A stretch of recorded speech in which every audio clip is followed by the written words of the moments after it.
Welcome to the On the Edge podcast with your host, Scott Groves.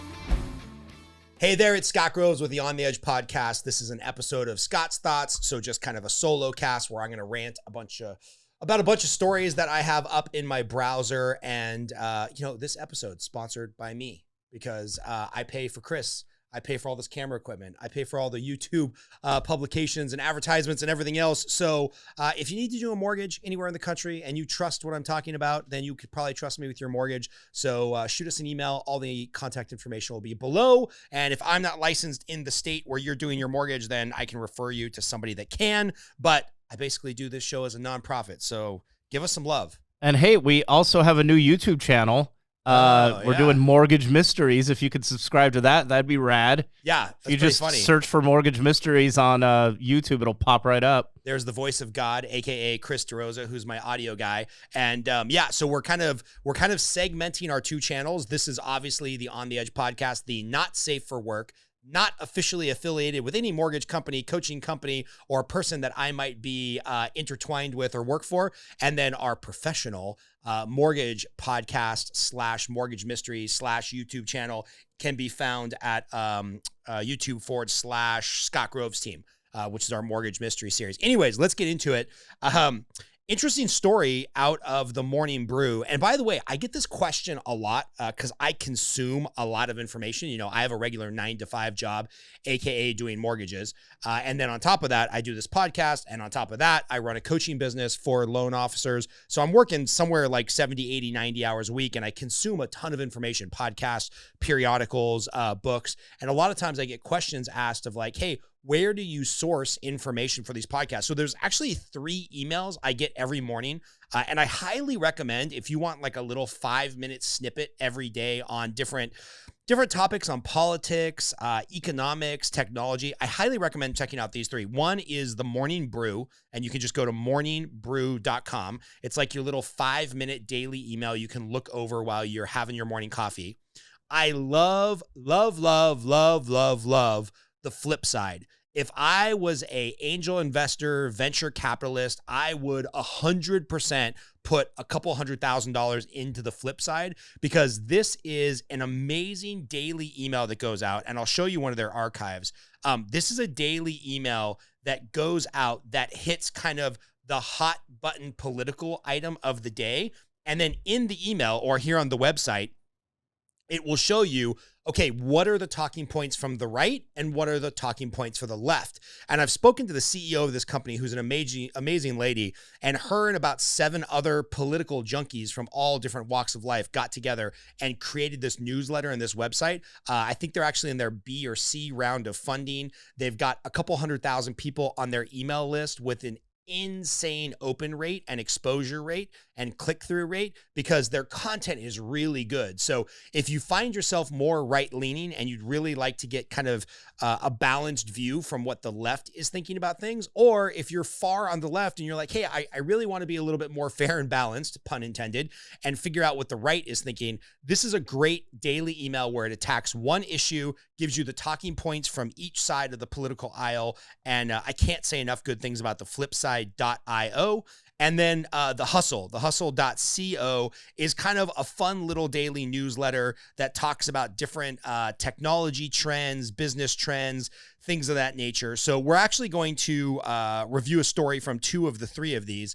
And, the Morning Brew, actually really good news that U.S. household wealth rises to record high in second quarter of 2021. So, good news, right?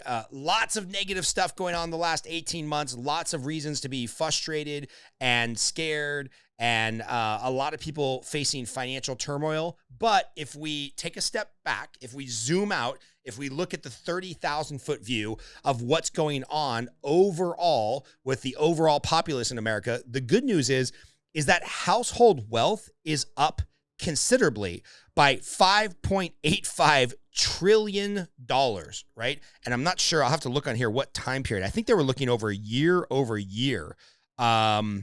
No, the net worth of U.S. households rose to a record $141 trillion in the second quarter, up 19% from a year ago, 20%. Now, to the richest in America go a lot of the spoils. So we do have to accept that of that 141 trillion, that 20% increase, which gets us to 141 trillion.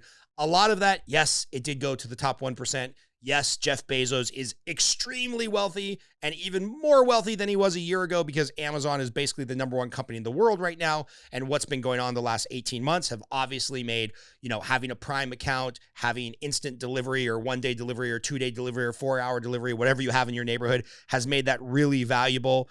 And the surging stock market, which unfortunately, despite the government's best efforts, society's best efforts, your employees' best efforts, despite everybody's best effort to try to get everybody into the stock market with 401ks, with IRAs, with self-directed retirement plans. I think the last study I read was something like only 25 or 30% of Americans still have money in the stock market. Chris, maybe you could look that up. You could do a quick Google search on what percentage of Americans have money in the stock market. It's a really sad stat because the reality is there's basically two ways. Well, there's three ways in America that are the most common routes to get wealthy. One is to own your own business, become self-employed and work in your own business, take advantage of the tax write-offs that come with that and grow your own thing. Number two is to own property. Most millionaires in America got there because they own property. And then number three is to invest in the stock market long-term. Put money in the stock market. Don't think about it. Let it ride out through the ups and downs and accumulate wealth. So the good news is wealth is at a record high. Bad news is a lot of that is in kind of a concentrated amount of people, but it looks like Chris maybe found the answer, found some stat. Yeah, it says 56% as of August 2021. Oh, that's great news. Where in 2001 to 2008, the average was 62%. So it is lower. It bottomed out in like 2016 and it's slowly rising. Okay, so that's good. More than 50% of Americans have some money in the stock market, which is definitely significantly higher percentage than I would have thought. But the good news here is that the net worth, the biggest increases from this article, it talked about 3.5 trillion of it came from the increase in the stock market, and about 1.2 trillion of it came from appreciation in the housing market. So the thought is, if you've got some money in stocks, 401ks, securities, mutual funds, something like that, and if you own a house, you're really crushing it over the last 12 months. But even if we look at these numbers, let's see, 1.2 trillion on house appreciation, 3.5 trillion on the stock market. So that's 4.7 trillion minus 5.85 trillion. That still leaves $1.1 trillion in net worth increase because simply Americans are not wasting as much money going out to eat, frivolous spending. Maybe people got a little scared about what was going on the last 18 months and decided to bolster up their savings. Savings accounts are up, which probably means real income for those that are still working is up. So this is all really, really good news. And I think so much of the media right now is nonstop fear porn that once in a while, it's good to zoom out, look at the overall numbers for yourself and be like, hey, there is a large cross section, maybe 10, 20, as much as 30% of the country who's really struggling.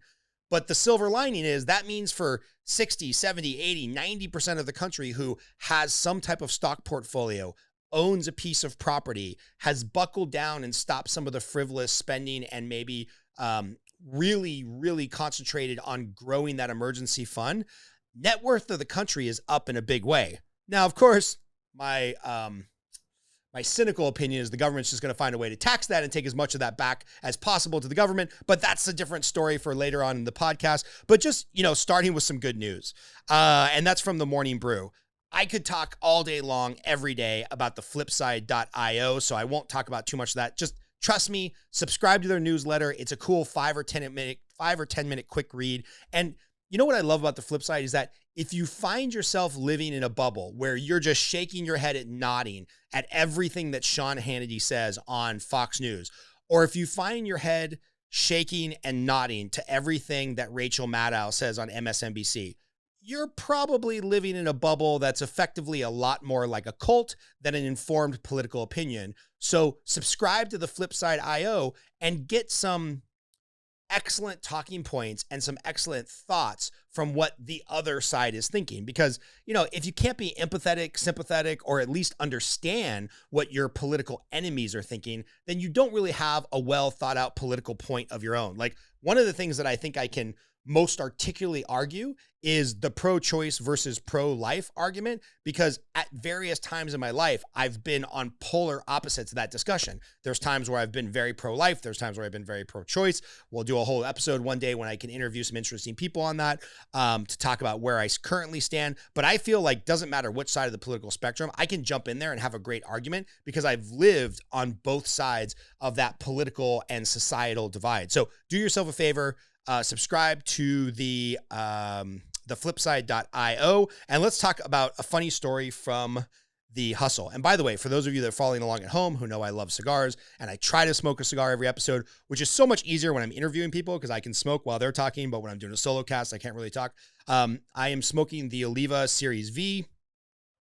This is not the Robusto. I don't know what size this is.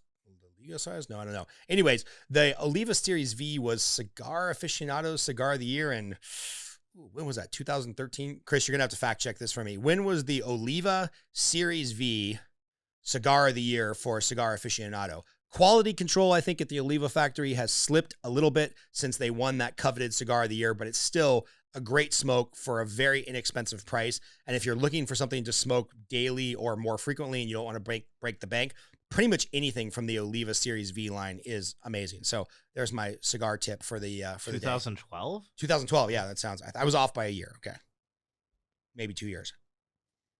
All right, so this is funny because this is something that drives me nuts about working with people younger than me. This is when I get the old man get off my grass. I grew up in the days of, what was the first operating system on Apple where you had all the folders? Apple was the first computer to have folders where you didn't have to type in, C:// what was it? I believe they just called it Finder at the time. Finder. Okay. So I remember very distinctly, that's all right, we'll figure it out. I remember very distinctly the first operating system on like the Apple IIe that was like in the elementary school and then junior high that I went to. It was a big deal that you had folders. So it was like this amazing concept with computers where you could put things in folders. So my whole life, I have organized my desktop, my work computer, my personal computer by folders. Like if I was to show you a screenshot right now of my desktop, I've got a few random items sitting on my desktop that I want to get to, photos that I want to post on Facebook, articles or white papers that I want to get to and read. But most of my life is organized by folders and subfolders.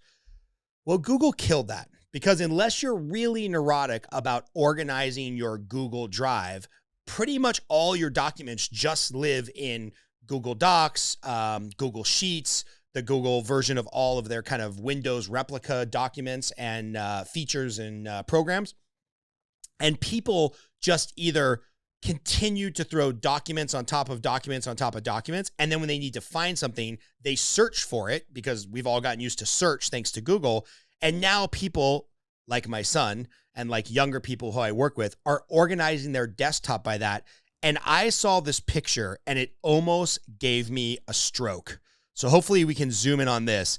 This is somebody's desktop where they just, just save everything to the desktop. And that gives me like anxiety. Chris will tell you, if we could pan the camera around the podcast studio right now, when wires are out of place and there's like disorganization, it gives me anxiety. It puts me in a bad mood. I'm not quite OCD. I'm not the type of person that has to turn the doorknob 5 times when I close it to make sure it's still locked, but I like organization.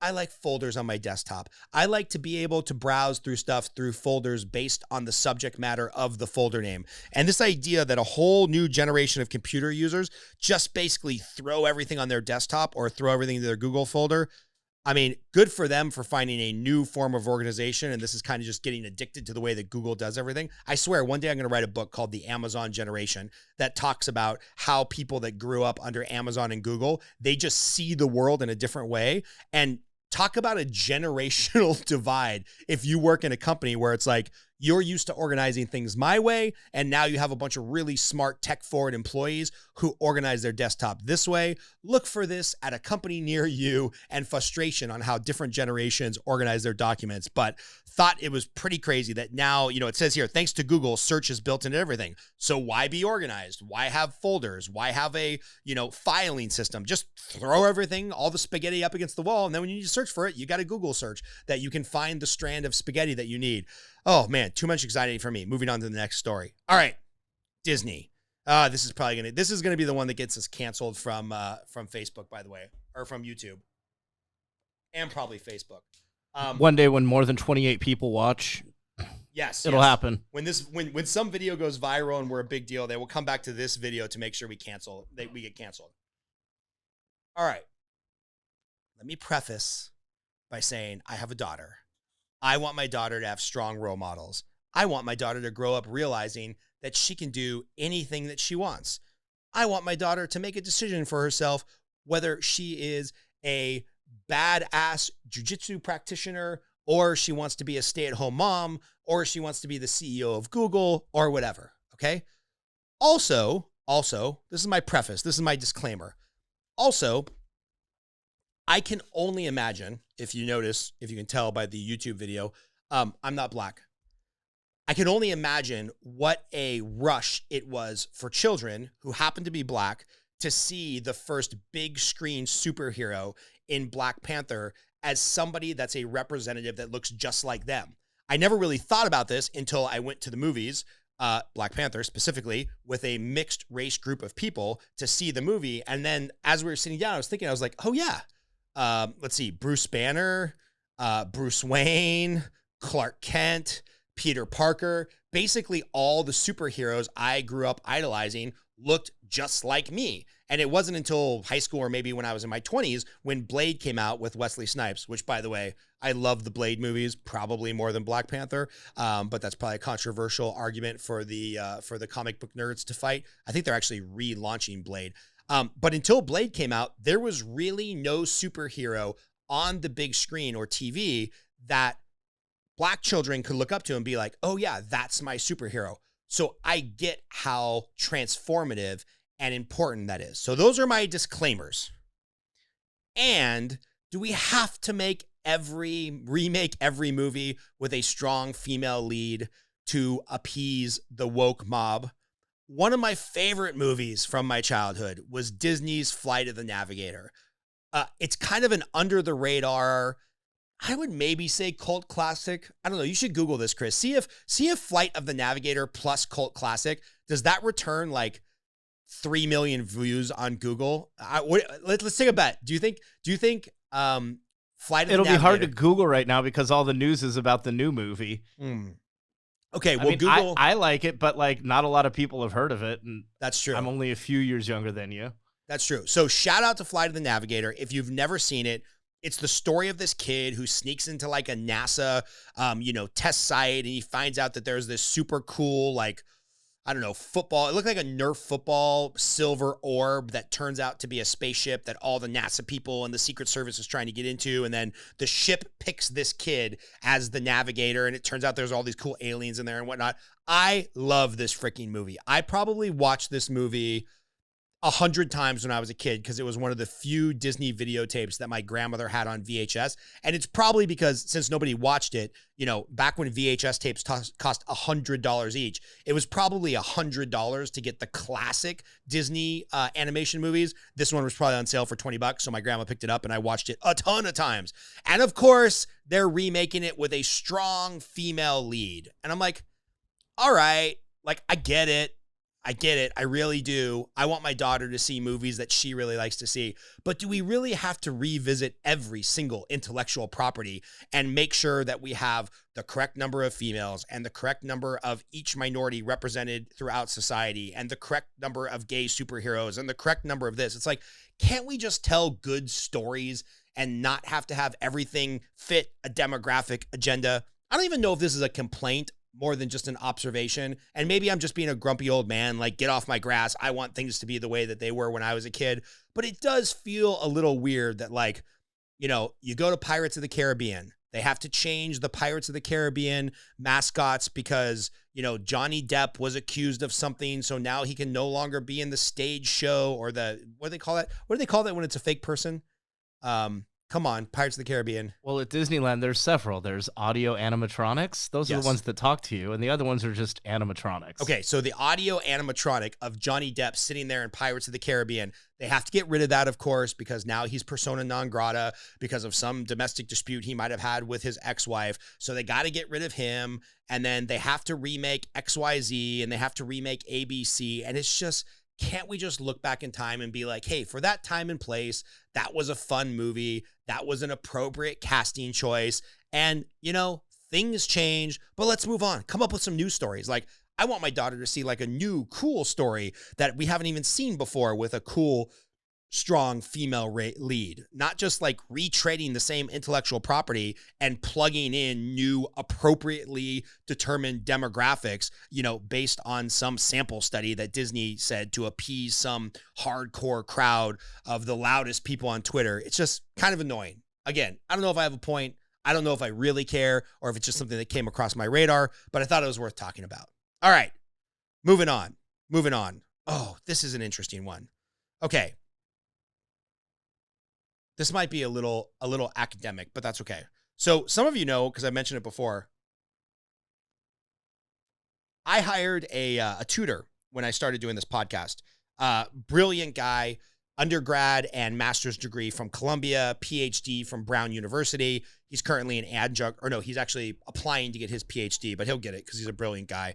And it just so happened that the subjects I wanted to talk about, politics, the economics, the military, things of that nature. He has degrees in all of these things and just a really fascinating guy. And so he's been giving me a whole kinds of stuff to read. Some stuff that I agree with, some stuff I had never heard about before, some political theories on all sides of the aisle. He has me currently reading a series called The Dictator's Handbook, which this is like a little troubling on my soul, but I've had to read like Little Red Book by Mao Zedong to learn about about communism under the Chinese in the like 30s, 40s, 50s, 60s. I'm currently reading Mein Kampf by Hitler, which is like really difficult to get through, but important to understand where he was coming from and how he used propaganda to basically light the world on fire.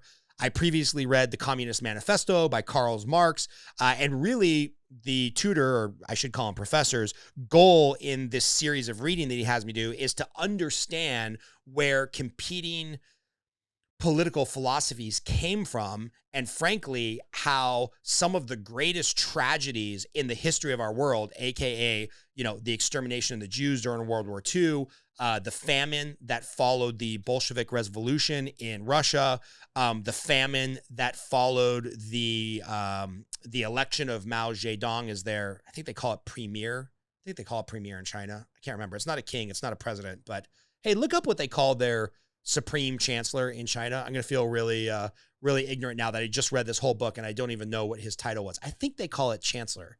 I could be wrong. Anyway, and then on the side, in between these horrific books that are really hard to read. Google says president. Oh, okay, president. There we go. They do call it president. Sorry. In between these books that I'm reading. Because it's the People's Republic. Yeah, it is the People's Republic, but not a real republic. It's like a fake republic. Still communist. Just like North Korea, the People's Republic of North Korea. Yeah, if you call yourself a republic, there's probably something up. So in between these, he has me read these kind of famous academic articles that made their way into academia over the course of the last 100 years. And they might be on politics. They might be on economics. They might be on, what was some of the ones that he had me reading? Let me look real quick. I'll tell you right now. He had me reading on world homogeny theory. No, hold on. Let me tell you this real quick.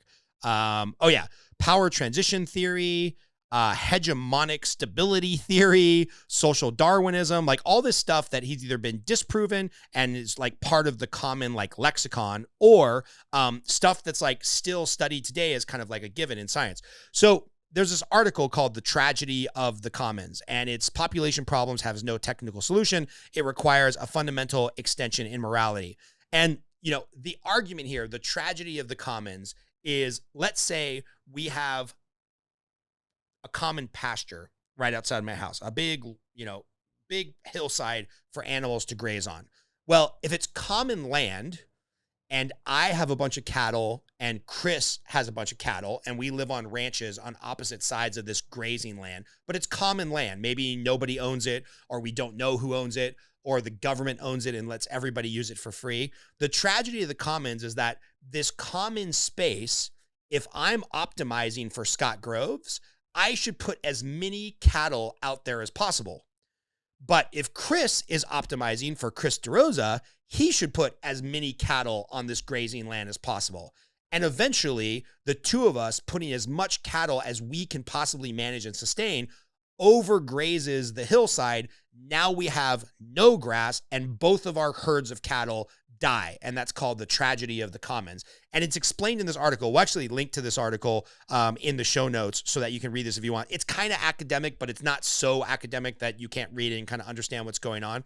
Well, it's fascinating, genius work by this guy named Garrett Hardin. And I think this was printed in the 1960s. They might have the date here. 66, 60. Well, most of the source material that he uses is 59, 37, 1933, or 1833, 1966. The most recent piece that he cites here in the footnotes is 67. So I would guess this article came out sometime in the late 60s, early 70s. It's a brilliant article in, economics, social science, philosophy classes. Like, this idea and this idea set has been used by both the left and the right, schools of economic that are more left-leaning, more right-leaning, to explain things like, hey, why do we destroy the environment? Or how can we work in cooperation for the best economic outcome? It's really brilliant stuff, right? And I don't know anything about Garrett Hardin other than the fact that I was told to read this article and then, come up with my thoughts. I read the article. I didn't Google the guy. I could really care less who he was. If my tutor/professor said, hey, he was a brilliant educator, and I think he was a professor. Can you look this up? Garrett Hardin. He was a professor at one point at one of the Ivy League schools. And I read it and I was just really impressed. Like, it really helped solidify in my mind some of the political thoughts that I had that I couldn't really verbalize. And it gave me an understanding of where a lot of the hardcore environmentalists are coming from. Because if you read this and you apply it to like environmentalism and environmental theory, it's like, yeah, without regulation, there is a desire for corporations or individuals or countries to maximize for their well-being potentially without considering the well-being of the environment as a whole, or, hey, we're dumping oil into Canadian wildlife refuge. What do we care? We're maximizing for American productivity. And it's just a really great article to start to see things from both sides of the political spectrum and to really understand what we're thinking about when we think about some of these overreaching policies. And then the article itself even dumbs it down to an example like this, like grazing on the hillside and two people trying to maximize their production. So a great article, and it's been part of the political, economic, philosophical lexicon for almost 50 years. Chris, what did it say about his biography?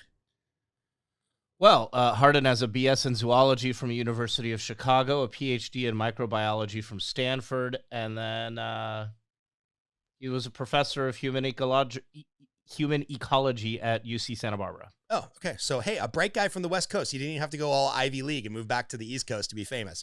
Well, of course, this is 2021.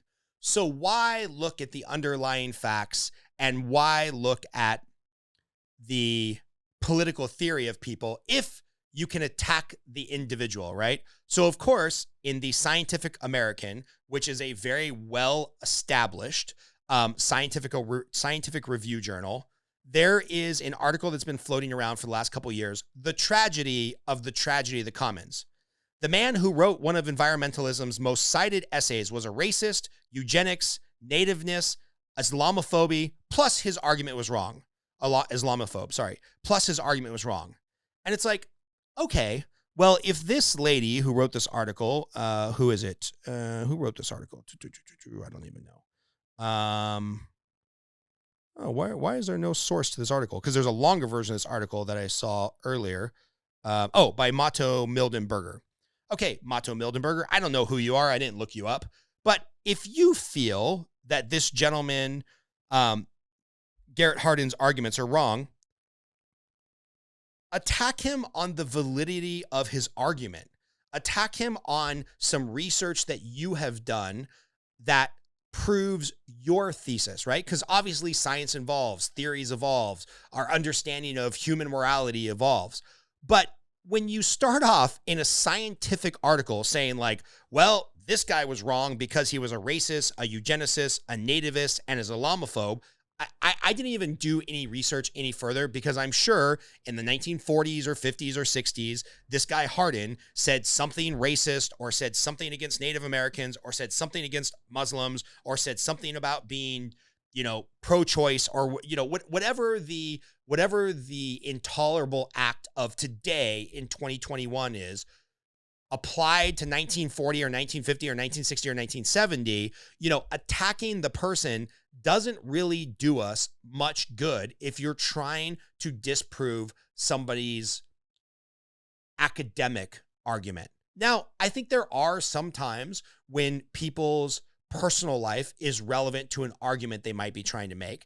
And we had a friend of mine who's brilliant, has a dual degree in law and business. He has an MBA and a Juris Doctorate. His name is Jumani, and we'll also link to that interview that we did with him. He said, hey, and he happens to be black, not that it matters to me, but it might matter for the relevance of this conversation. He said, hey, two things can be true at once, right? He said, it can be true that Thomas Jefferson or George Washington or Ben Franklin was a founder of America whose intellectual ideas help frame this country and create the Constitution and create a country that could get to a place that moved past slavery. And they also owned slaves. He's like, so instead of attacking the person, instead of tearing down the statue, put an extra plaque on the statue that explains who they were as the totality of the person that they were and the time they lived in, but don't try to erase them by applying 2021 standards to 1776. Same thing here. If you're Motto Mildenberger and you start out with some inflammatory arguments about somebody who lived and is now dead and cited their essays or their arguments from 40, 50, 60 years ago, and then you say all these inflammatory things about him and be like, oh, and also I think his argument was wrong. It's like you've kind of already exposed yourself that you're not interested in having an intellectual debate. You're interested in attacking somebody personally, in vilifying them, and then trying to connect that vilification, I don't even know if that's a word, of the person to discrediting their ideas. And sadly, this is what we see going on more and more and more and more in what I can tell in our educational institutions, definitely in our political sphere, and just in the world at large. So if you find yourself in an argument where you're trying to discredit a person in order to attack their ideas, or you're trying to insult a person to attack their ideas, or if you find yourself being attacked personally as a way to discredit your thoughts or your ideas or your research, then just don't even engage in that conversation. Take a deep breath, take a step back and be like, hey, let's revisit this later while cooler heads can prevail. Because there's nothing more discouraging than seeing actually some civil conversation going back and forth on social media about, political issue ABC, and then seeing one person jump in and be like, oh, that's what you think? You must be a racist. It's like, are there really that many overt, horrible, racist people in America in 2021? I don't think so. And that probably didn't relate at all to the pick whatever policy, tax policy, political policy, educational policy they were trying to discuss. So let's stop trying to discredit the person and start trying to make arguments over the idea. And I'll leave it at that. All right, next story. Hold on, let me get some of this cigar here. This is really good. All right. I'm going to preface this next 20 minutes of me talking shit about Biden and the Democrats with the fact that Republicans are equally, if not more so, hypocrites when it comes to federal spending, the budget, the deficit. Like, I'm so sick of Republicans who I used to vote for pretending like they care about the economy, that they care about deficit spending, that they want to drop the deficit, that they're the party of conservative spending. And then they get into office and they spend money like drunken sailors, just like Democrats do. It's disgusting. And it's almost in a way more reprehensible and more hypocritical than the Democrats. At least the Democrats, you know who they are, right? They're like, hey, we want to tax and spend. We want to tax and spend. We want to tax and spend. We think we can socially engineer a better United States. We think we know better than the other political party, or frankly, our couple hundred representatives in Washington know better than you, the taxpayer, and you, the individual, than you know for yourself. So we're going to tax as much as possible and spend it on as many programs as possible. In some ways, I think that's even more noble than the Republicans, who claim to be the party of fiscal responsibility, and then they get in and they are never fiscally responsible. So let's start with that, okay? The one thing that I will say, and this is going to be the first time I quote myself on this podcast, because I think I wrote a pretty great Facebook post that got shared several dozen times and has gotten a lot of comments on my personal page and in the On the Edge podcast Facebook group. By the way, shout out. If you agree with me, disagree with me, shout out, not a shout out, request. Whether you agree with me, disagree with me, I want to hear from you. So join the Facebook group, facebook.com/groups/On the Edge podcast. Or just search or comment on this video so YouTube's algorithm knows we exist. There we go. Chris, always plugging the YouTube channel. But that's my problem with the Republicans. The problem I have with the Democrats is their answer is just always more, right? Because why wouldn't it be more? If you think you are morally and intellectually superior, if you believe in social engineering and effectively modern day Marxism of like, you know, from each of their means to, or each of their ability to each of their means, if you believe you can just tax us and spend us into this kind of ideal utopian society, why wouldn't the answer be more? Like eventually your goal is to repossess 100% of everybody's income and redistribute it in a way that you see fit. And so this is directly from Biden's new tax plan. And I will tell you, I started with the Tax Foundation, which is a nonprofit. It is a .org, but I know from previous reading that the Tax Foundation is a little bit of a right-leaning think tank, just like the Rand Institute, I would argue, is a little bit of a left-leaning think tank. Doesn't mean they're wrong. And the good news is when the Tax Foundation or the Rand Corporation or whoever analyzes these bills, or the Congressional Budget Office or whatever, you can always go to the underlying document to fact checked, which I did with much of this. So we'll link to the Facebook post, and we'll also link to this article that kind of gives you the long form explanation of what's going on with the tax plan. And it gives you links to everywhere in the tax plan if you actually want to confirm that. So let me take a big drink of water here and just read a little bit. All right. So the highlights of the Biden tax plan that's probably going to pass this week. We're recording this the week, what is the date today? We're recording this the week of the 27th. It is a big week for Democrats and for Joe Biden. They're going to try to pass this spending bill. They're going to try to pass an omnibus reconciliation budget package. They're going to try to pass the $3.5 trillion infrastructure bill. It's a big make or break week for Democrats. And here's kind of what's on the table from Joe Biden and the Democrats. All right, federal tax bracket up to 39.6%. That means for every dollar that you make over $628,000 a year, 39.6% is going to disappear to the federal government in taxes. Now, I wrote here, I get it, it's a big number. Anyone making over $600,000 a year is likely working hard, and they were lucky, and they have benefited greatly from being born in, working in, growing a business in, using the infrastructure of America. But I said, do you see how this works? Do you see how this works? First, Elizabeth Warren and Bernie Sanders and Joe Biden and Kamala Harris, they vilify the evil billionaires who don't pay their taxes, even though that's a lie. Rich people pay a lot of taxes. I could bore you to death with stats and graphs and whatnot, but basically the top 20% of earners in the country pay a little over 50% of all federal taxes, and the top 35 to 38% of taxpayers in America pay like 99% of the taxes. So billionaires and millionaires pay a shit ton of taxes. Okay.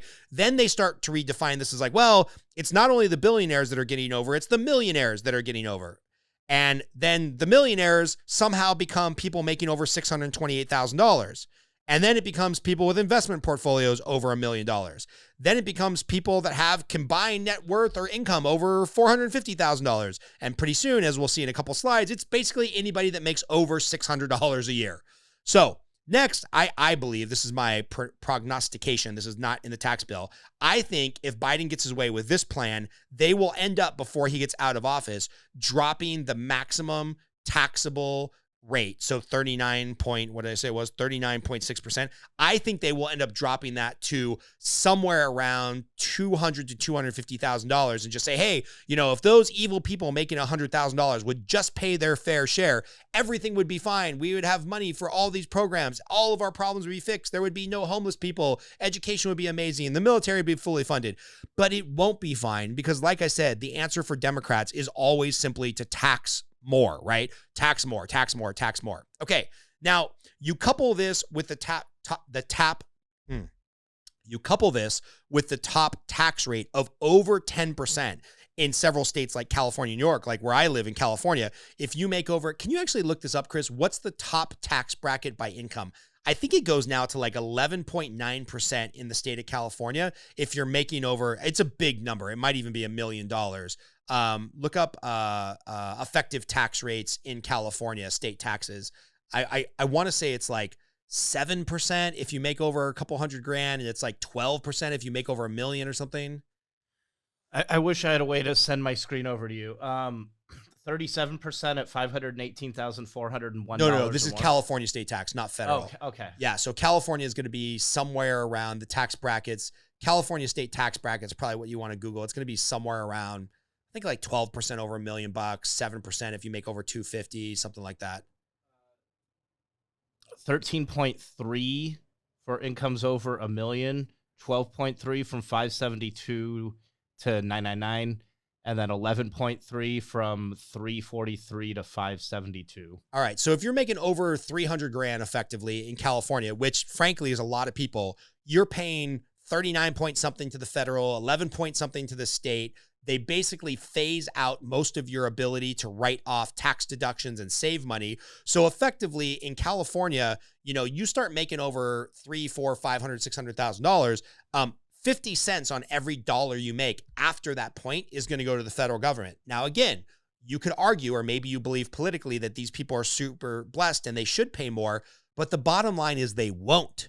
Eventually, people will move to Nevada or Florida or Texas where they can shelter some of their income and not pay 7, 8, 9, 10, 11, 12% in taxes, right? And so just imagine if you live in a high tax state.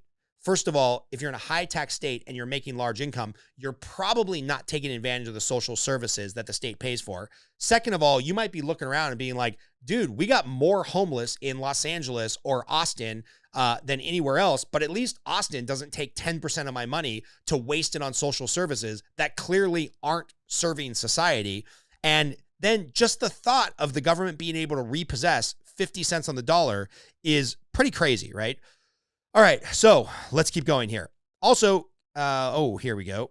Increase to the capital gains tax. Now, this is interesting. Capital gains, for those of you that maybe don't understand capital gains, is I buy $10,000 of Apple stock, okay?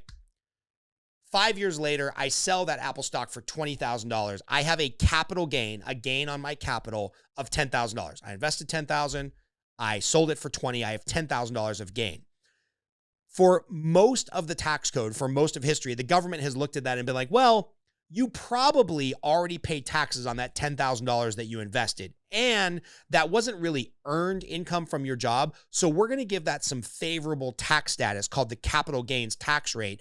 And that has fluctuated dramatically through history. But generally speaking, capital gains tax has been lower than normal income tax because the theory is you probably already paid taxes on that money before you invest it. And then when you sell it, if you profited, you have to pay taxes on it again. So we'll keep that tax rate lower. Well, of course, they're moving that tax rate from where it currently is, 15 or 20%, depending on the way that capital gains tax was earned, to 25%. So again, I make $100,000. I'm taxed on that money.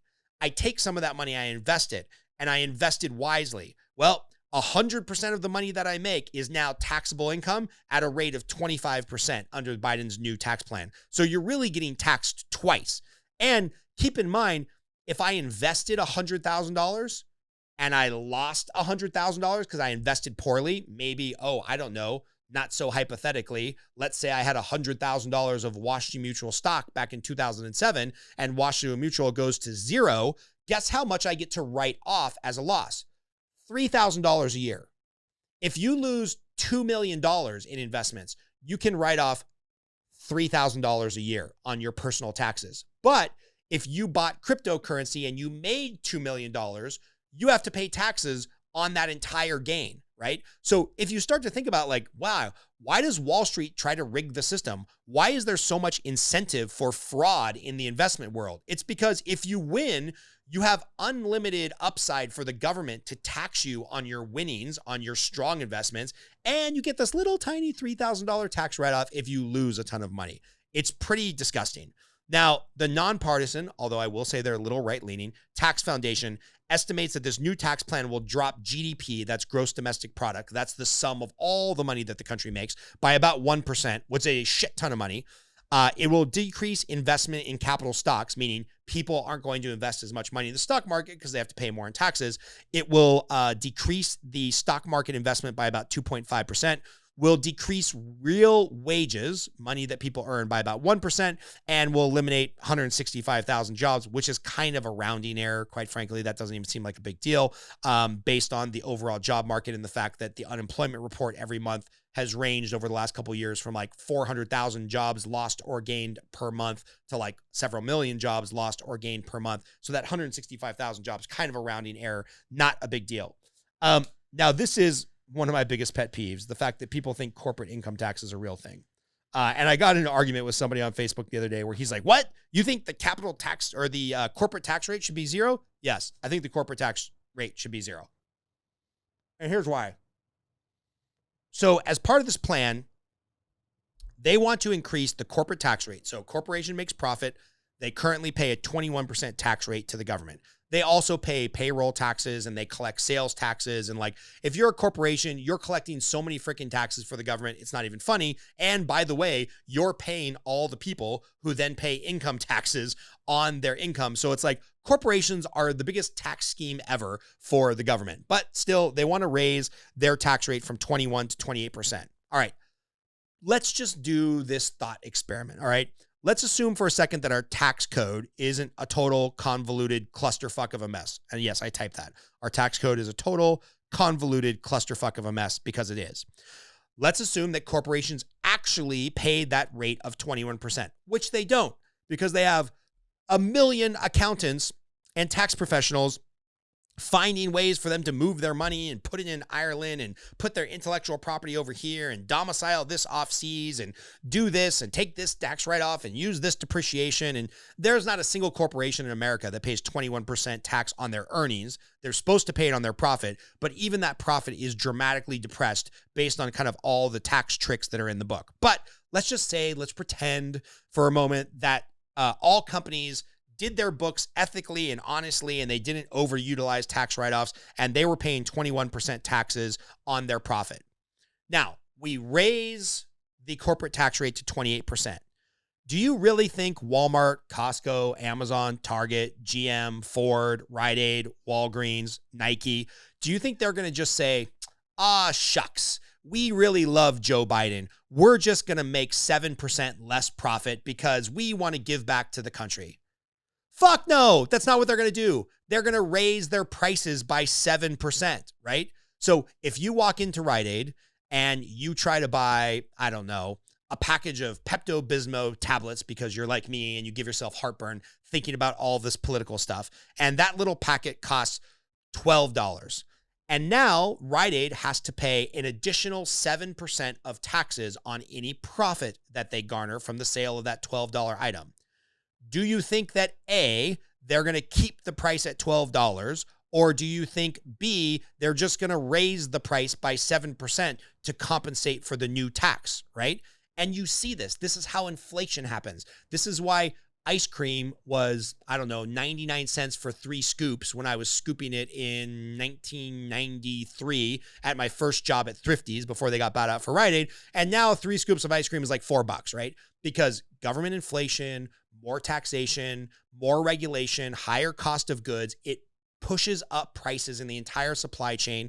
And then our dollar doesn't go as far because products cost more.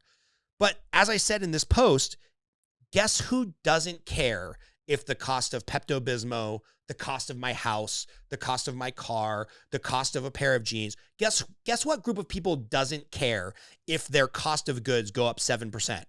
Rich people. Rich people don't care if they have to pay an extra 7% for a Louis Vuitton handbag. Rich people don't care if they have to pay an extra $70 for their $1,000 iPhone. Rich people don't care because they're rich. They have money. You know who does care if they're on a fixed income or they're making minimum wage or they're trying to feed a family of 4 with $40,000 a year? You know who does care if the price of gas or the price of a pair of tennis shoes or the price of milk goes up 7%? Poor people. Poor people. The people that Democrats claim they're trying to help are the ones that really suffer when you make it harder for businesses to do business. You make it more expensive for businesses to do business. And then if they're lucky enough to turn a profit, now you raise tax rates. That doesn't hurt wealthy people. That doesn't stick it to the man. That hurts people that make a limited amount of money. It hurts poor people. Same thing when it comes to minimum wage, right? Minimum wage at Walmart goes from $10 an hour to $12 an hour. Guess what? Walmart's just not going to say like, shucks, we're going to make $2 an hour less profit for every employee that we have working an hour of labor. No, they're just going to raise their prices. And again, if I walk into Walmart and the cost of milk goes from $5 a gallon to $6.03 a gallon because of the fact that now Walmart has to pay all their employees an extra $2 an hour, that doesn't really affect me. I don't really give a shit. My wife doesn't care. And I'm not even rich. I mean, I guess theoretically by my income, I would show up as rich on some graph, but I don't have like a ton of assets. I'm not rolling in money. But you know, if you're making over 50, 100, 200 grand a year, you don't really care if the cost of milk goes up $1. If you're poor and you're somebody that works at Walmart making minimum wage, and all of a sudden you're like, sweet, I went from $10 an hour to $12 an hour, which, spoiler alert, only like 4% of Walmart employees actually make minimum wage. That's kind of just something that Democrats say to rile up their base of rich people that want to feel sorry for poor people, but I digress. If those people going from $10 to $12 feel like, cool, I'm making more money, but then they go to Walmart to shop for themselves and they're like, but wait a minute, my cart full of groceries also costs $50 more every time I buy groceries, so I didn't really make any extra net money. Same thing that happens with corporate taxes. Same thing that happens with minimum wage. All right. Also, a state tax limit is being cut. Now, I disagree with this more in principle than I do in like practicality, but let's go through it. The estate tax is getting cut in half. Currently, if your family, when your parents die, is worth up to $12 million, you don't pay any taxes on that $12 million that gets transferred from one generation to the next. That's getting cut in half to $6 million. Now, obviously, families' net worth of more than $6 million doesn't affect a whole bunch of people. However, if we're just looking at this from like a first principles of like, how do I think about estate taxes? It's crazy because think about this. Let's say your parents had good jobs, white collar jobs. They made a couple $100 grand a year. They were taxed on the money when they made it. Then they bought some real estate. They bought some investment properties. They invested heavily in their 401k. They put some money aside in the stock market. Well, guess what? When they sold the stock or when they took the dividends and interest out of the stock, they paid taxes on that. If they sold a piece of real estate, they paid taxes on that. During the entire time they owned the real estate, they paid real estate taxes on that. They paid sales taxes on the money that was left over that they spent. So anybody who's accumulated $6 million in wealth has paid taxes, and then they've paid taxes, and then they've paid taxes, and then they've paid taxes, and then they've invested money and they paid some more taxes. And now if you end up with a pot of money left over after all of that and you decide to leave it to your kids, and if it happens to be worth more than $6 million, and that includes cash, investments, net value of property or real estate owned, oh, well, now the government wants to tax it again. And again, this doesn't affect me. I don't have anybody in my life. I don't have parents. I don't have a rich uncle who's going to leave me more than $6 million. This is not taxes that I'm ever going to pay, but I can be sympathetic to the principle, even if it doesn't affect me personally. And it's like, well, if you created a bunch of wealth over your life that you presumably paid taxes on at some level or another, and now you die and the government wants to tax it again, crazy. Another thing that I really hate here, there's a few more points in here, but I don't want to belabor this anymore. They're going to make it harder to contribute to Roth IRA conversions, self-employed people who want to contribute to Roth IRAs. And by the way, the difference between a regular IRA and a Roth IRA is a regular IRA or a regular 401k. You put money into that, you get to avoid paying taxes now. But whenever you take the money out, you have to pay taxes on it. For those of us like myself who think that taxes are always going to be higher in the future because Democrats are going to win more elections and they always want more tax revenue, you can take after tax dollars, meaning money that you've already paid taxes on. You can currently put it into a Roth IRA or a Roth 401k. You can grow that money. And then when you take it out, you don't owe taxes on it because you pay taxes now. So the government previously said you either pay taxes on it now and you don't pay taxes on it later, or you don't pay taxes on it now and you do pay taxes on it later. What they're realizing is the thing that smart investors have been realizing for a decade is that, oh, hey, by the way, taxes are definitely going to be higher in the future. So we want to put our money in Roth IRAs and Roth 401ks and Roth self-directed employment programs and pension funds. And we'll pay the taxes on it now because we have 10, 20, 30, 40 years for that money to grow. I know taxes are going to be higher and I don't want to pay taxes on that money when I take it out. They're eliminating a lot of the ability to do that. And then there's a bunch of other business write-offs where if you own a business, basically you're getting screwed. So, it's like, again, Republicans are hypocrites in the fact that they say they want to be fiscally responsible and then they frequently are not. But Democrats are irresponsible, in my opinion, in the fact that they have this air of moral and intellectual and policy superiority where they think, no, the answer is always more, because we know where to spend your money better than you can. And there's actually a new policy coming out. We'll talk about this on the next show about ETF taxes, which this is crazy. And then let's get to the last level of craziness. There's a new proposal, and I checked this on PolitiFact, which they said the way that this is advertised is mostly false. I don't trust PolitiFact. So what did I do? I went to the actual underlying bill in the Department of Treasury, which is funny because PolitiFact says, hey, this is not correct, blah, blah, blah, blah, blah. And then they actually point to the actual proposal and you can read about this. All right. So again, this is where I get so frustrated with people, right? Because you can go to an article about this thing we're going to talk about, which is kind of considered the $600 IRS plan through the Biden policy. You can read something on InfoWars, which is Alex Jones, super crazy right-wing conspiracy theory. Then you can compare that to what's like on PolitiFact or Snopes. But all of this stuff is biased, right? So just go to the underlying document. It's not that hard. You can go to the Treasury Department, you can go to Congress, you can go to the White House. You can find the source document for all this stuff. And instead of reading an editorial of a fact check about an opinion, about an interpretation of a document, just go to it yourself. All right. So there's this thing called the Bank Secrecy Act. And the Bank Secrecy Act, basically, I'm going to paraphrase because it's been manipulated over a long time. I was very familiar with this when I was in the banking world. Basically, it says that a bank has to report any suspicious activity over $10,000. So in the past, up until this bill passes, which is probably going to pass, I think it actually just got voted a yes vote in the House of Representatives. The government and the IRS cannot spy on your bank accounts, right? If they have a reason to audit you, they can ask to look at your bank accounts and they can even I don't know if the correct term is subpoena, but they can force you to show their bank accounts. But the government can't just go into your Bank of America account and be like, I wonder if this woman shops at Victoria's Secret, or I wonder if this guy donates to the Trump campaign or the Hillary Clinton campaign. There was bank secrecy laws where the government basically just couldn't raid your financial records. Okay.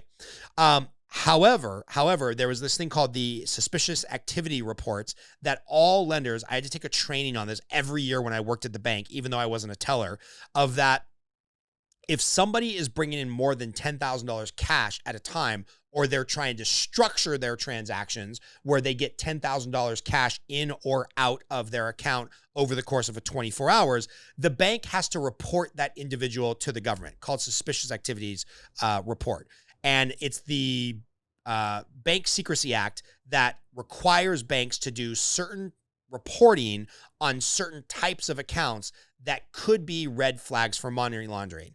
Now, I'll tell you, a bunch of think tanks, the Heritage Foundation, the Rand Institute, which I think is the Rand Corporation, the Tax Foundation, all these freedom foundations, they've analyzed these suspicious activity reports and the auditing that the IRS does. And something like less than 2% of these suspicious activity reports ever come back with something that's like actually needs to be investigated, or something where somebody was sheltering taxes or laundering money or tax fraud, because there's been times when I had to pay a bunch of contractors where I went and got $10,000 cash.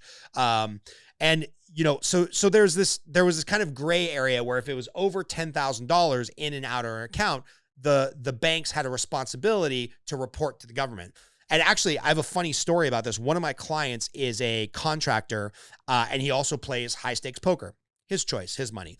And one day he gets a call from Bank of America, and they're like, "Hey, Mr. So-and-so, we need you to come close out your business accounts and close out your personal accounts. And you have 48 hours to do that, or we're just going to send you cashier's checks for the couple $100,000 that are in your personal and business accounts." And he's like, "Wait a minute, I've been a client of yours for 22 years. You're closing my accounts? Did I bounce a check? Did I have a vendor, commit fraud or send me Venmo payments from a fraudulent account or something?" They're like, No. We just see that you frequently take $10,000 in and out of your account, and so we're closing your account. He's like, "Yeah, no, I get it. You guys have to fill out that suspicious activity report, but I do a lot of on-site jobs where I'm paying contractors and vendors and pool repair guys and landscapers and whatnot. I'm paying them by cash, or I'm going and buying lumber cash, or frankly, I play high stakes poker. So there's frequently where I need $20,000 in cash, and then the very next day I'll deposit $27,000 cash if I win and $17,000 cash if I lose." And they're like, "Yeah, sorry, we're closing your accounts." So finally, after escalating it, because he had a private banker, since he had his mortgage with them, a line of credit with them, a business account with them, a personal relationship with them for 21 years, credit cards with them, the whole 9 yards, he finally got a personal banker to get somebody from the compliance department on the phone. And they're like, "Hey man, off the record, here's what I'll tell you. There's nothing wrong with your account. Like, you're clearly not laundering money. If you were laundering money or you were doing something illegal, we wouldn't just be closing your account. There would be a federal agent or an IRS agent at your door investigating what's going on, and they would be putting you through, a body cavity search and auditing your financials, or they would be hauling you off to jail."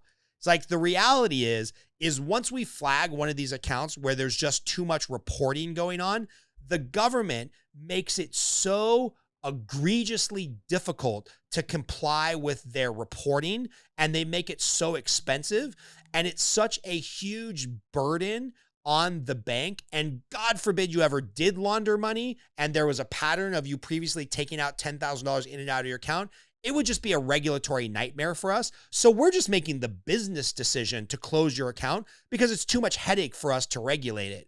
And he's like, "Well, that sucks. It's horrible, but hey, thanks for your honesty."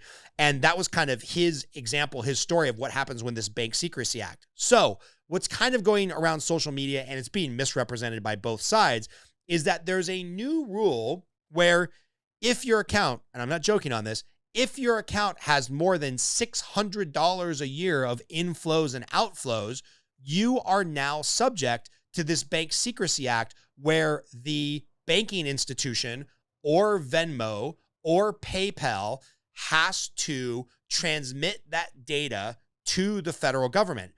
And at first, I couldn't believe that. I'm like, there's no way in today's age where, I frequently pay Chris more than $600 for a string of episodes that he edited. There's no way the government is going to put the banks under this regulatory scrutiny of reporting anything that's $600. So I went to the revenue proposal, right? And you just go Command F and you look for 600.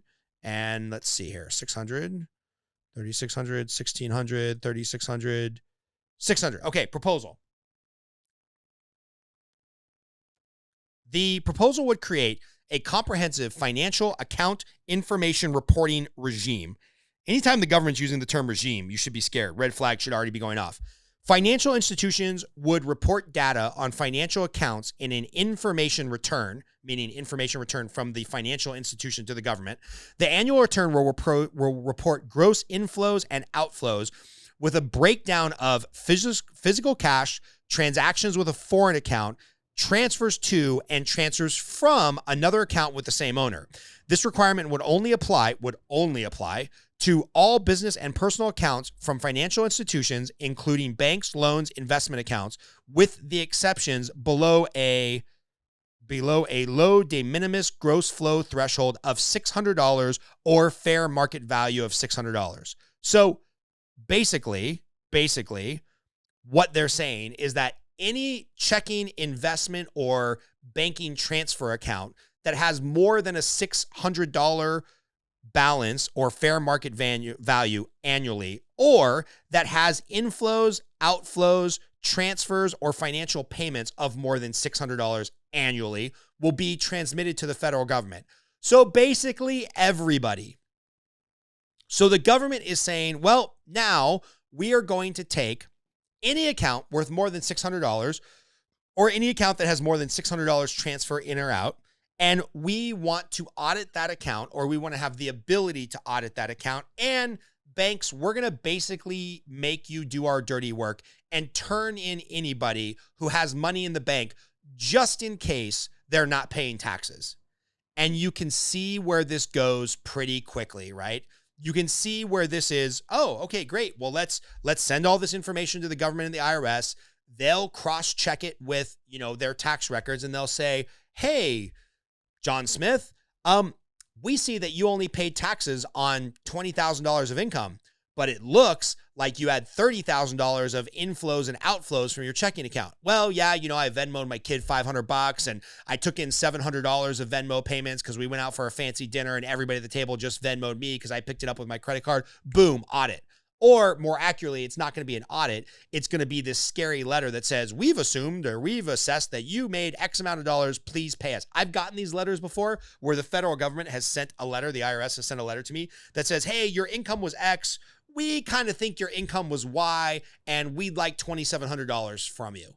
And I call my accountant, and my accountant says, hey, man, you pay me $5,000 a year to file your taxes for your personal taxes and your coaching business and your podcast business. By the time we argue all of this, and God forbid they want to send an IRS agent down to actually do an audit, it's going to be more of a pain in the ass than you want.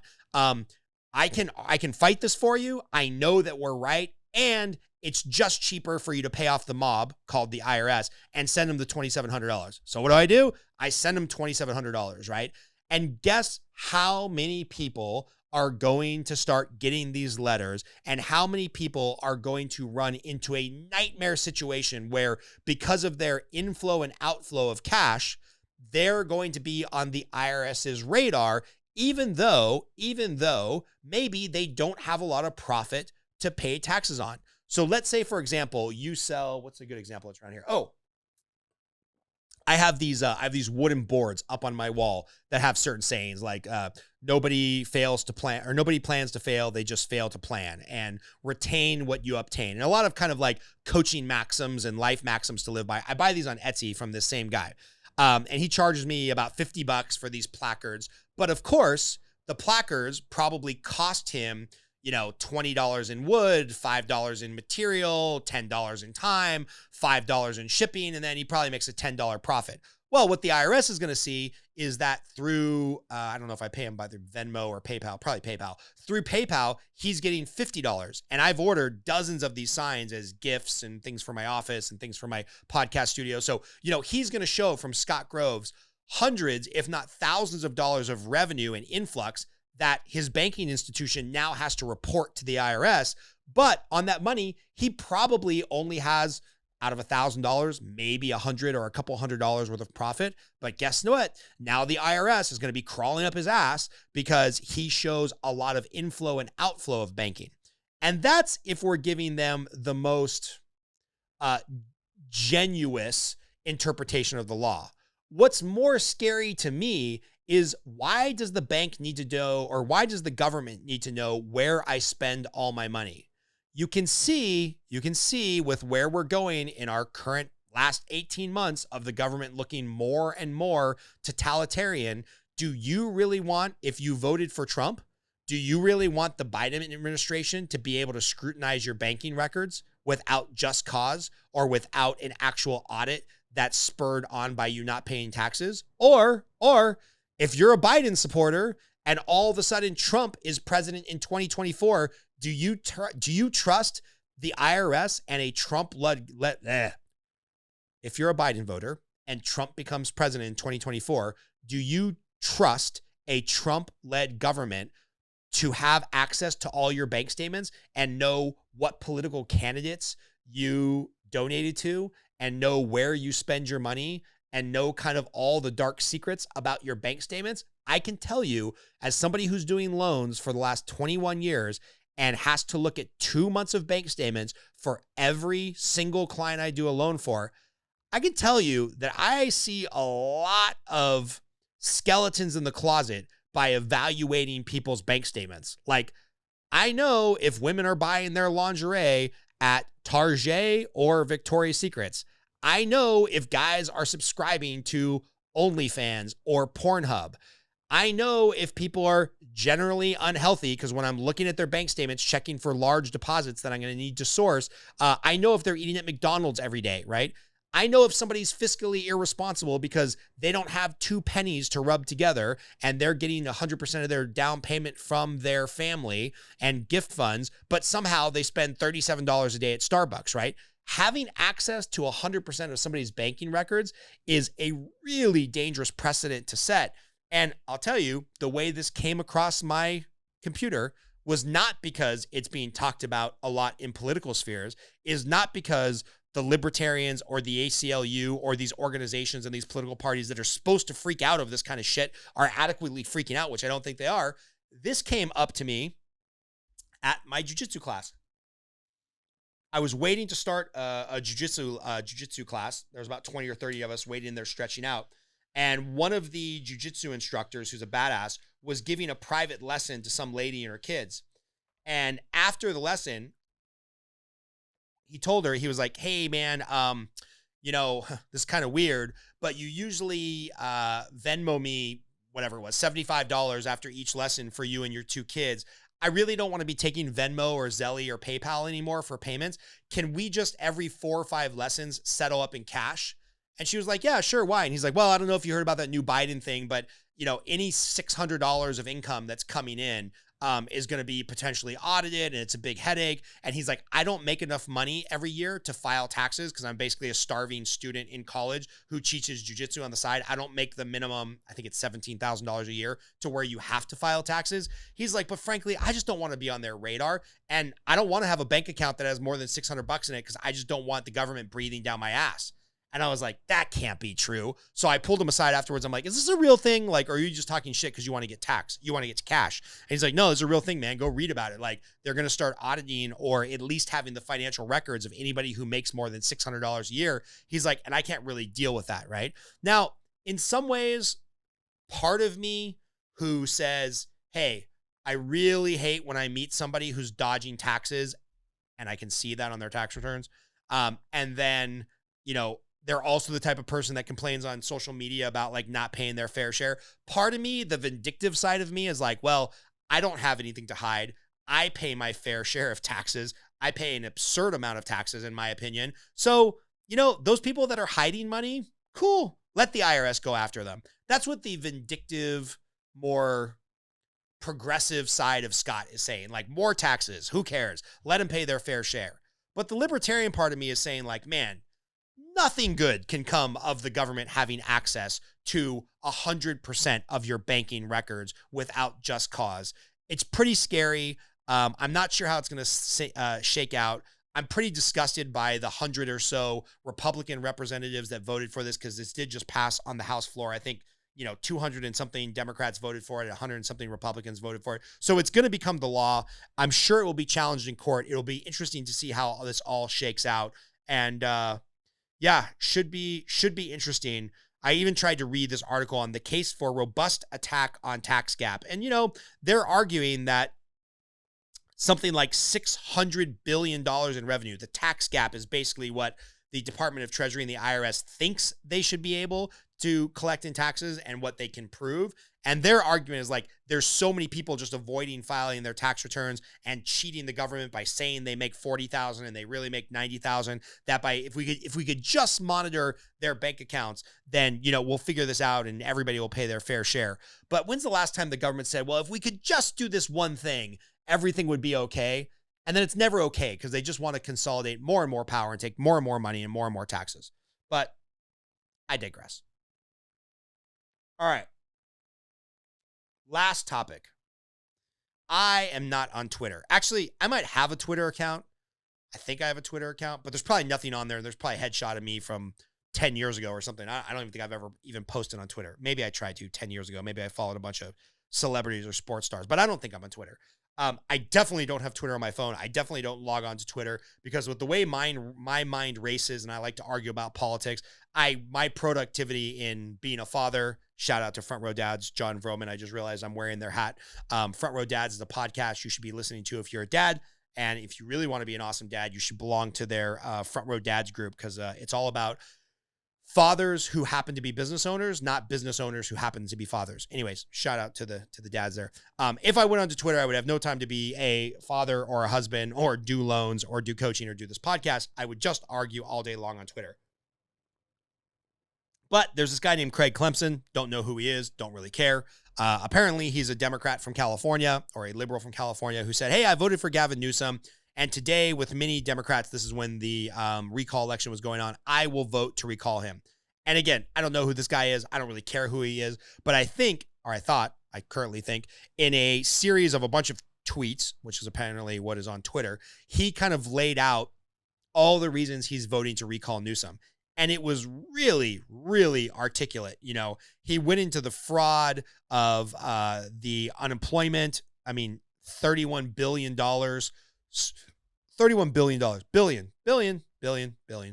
That's 3-1 followed by 9 zeros. Stolen from our unemployment coffers because we didn't have a way to actually verify all the people that were applying for unemployment during the pandemic. He basically lays out his case for why a Democrat shouldn't vote for Gavin Newsom and or should have voted to recall him.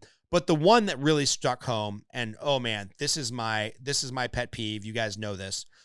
He talked about how California has spent $13 billion. $13 billion. That's 13 with 9 zeros after it.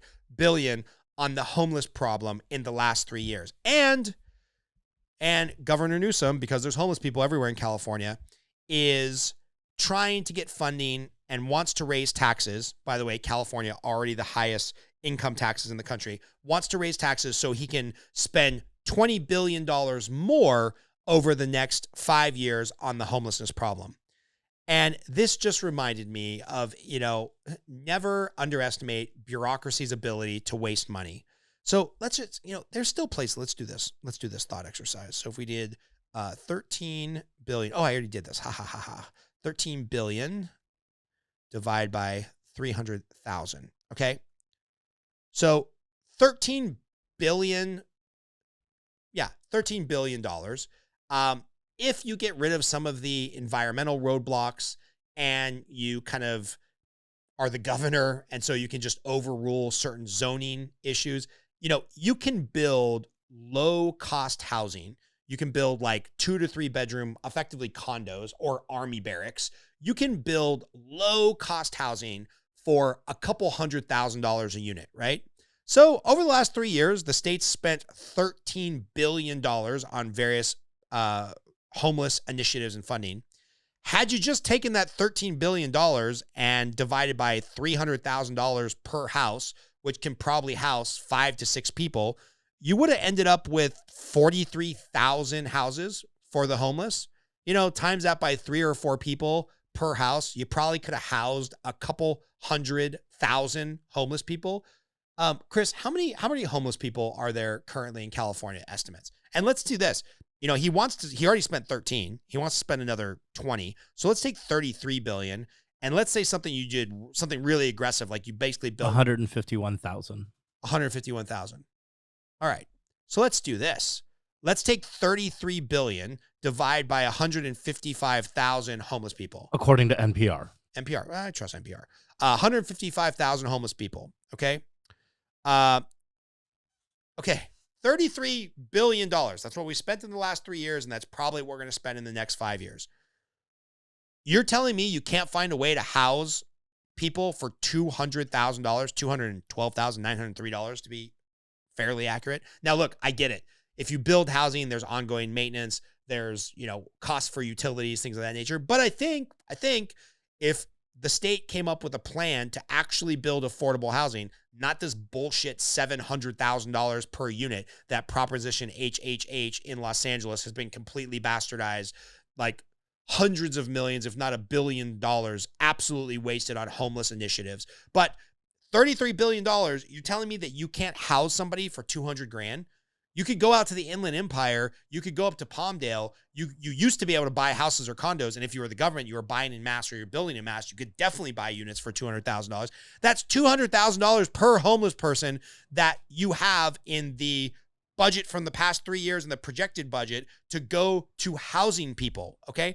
And let's say out of that 155,000 people that are homeless, let's say half of them you're never going to be able to house. They're schizophrenic. They're drug addicts, either involuntarily or voluntary, right? You probably half of that 55,000, if you gave them 200 grand cash, or you gave them a supervisor, you gave them a program, or you gave them housing, they would be back out on the streets in a matter of days, right? That's probably the reality of the homeless situation. But the other 75,000 that maybe just need a helping hand, now you've got 400,000 to help rehabilitate, house, and get a job programs in place. Just an epic waste of money. Epic waste of money. And I'm not saying that there's not a lot of homeless people that don't need help. I'm not saying that there's not some social services that do some good. But Jesus, this goes back to my overarching thought of like a few people or a few hundred people in government thinking that they're somehow smarter than the overall market, where if we could just tax more, if we could just engineer the social or government program that we believe that should exist, we'll solve all the problems of the world. But you won't, because we keep spending more money on homelessness and there keeps being more homeless people in Southern California. So clearly, whatever you're doing is not fucking working. Find a new plan. Hire Elon Musk. Get Google involved. Get some smart people out of government involved. Because if you're spending somewhere between $200,000 and $400,000 per homeless person over the course of 5 years, and those homeless people are still living on the street, you, Governor Newsom, and the entire legislator in California, you are complete failures. You're just taxing to spend money on bureaucracy that's clearly not working. So please, I don't have all the answers. I don't know what the plan is, but there's some really smart people in public education, in public policy. There's some really smart people that work in California at Berkeley and Stanford and UCLA and USC. Get some smarter people than you dumb fucks on the problem, because clearly what you're doing is not working. If we're spending $30,000, $40,000, $50,000 per year per homeless people, and we're not even making a dent in the homeless population. So shout out to Craig. I don't know who you are. Maybe Chris, hey, let's find this out. Let's see if we can find Craig Clemens on Twitter or Facebook and be like, hey man, I really liked your post. Can we interview you? I'm sure he's not a big deal. I don't think let's click on him. Is he a big deal? Who is he? He is DTC copywriter, investor, and entrepreneur. Well member of Charity Water. So, hey, tell him we'll make a donation to Charity Water if we can have him on the podcast, because I like this guy. I think he's a pretty smart dude. The homelessness in California, we're just going to keep spending money on it through these old methodologies of bureaucracy, and nothing's going to get better. So California, let's come up with a new plan, man. A lot of these homeless people need our help and want our help. A lot of them are there because of their own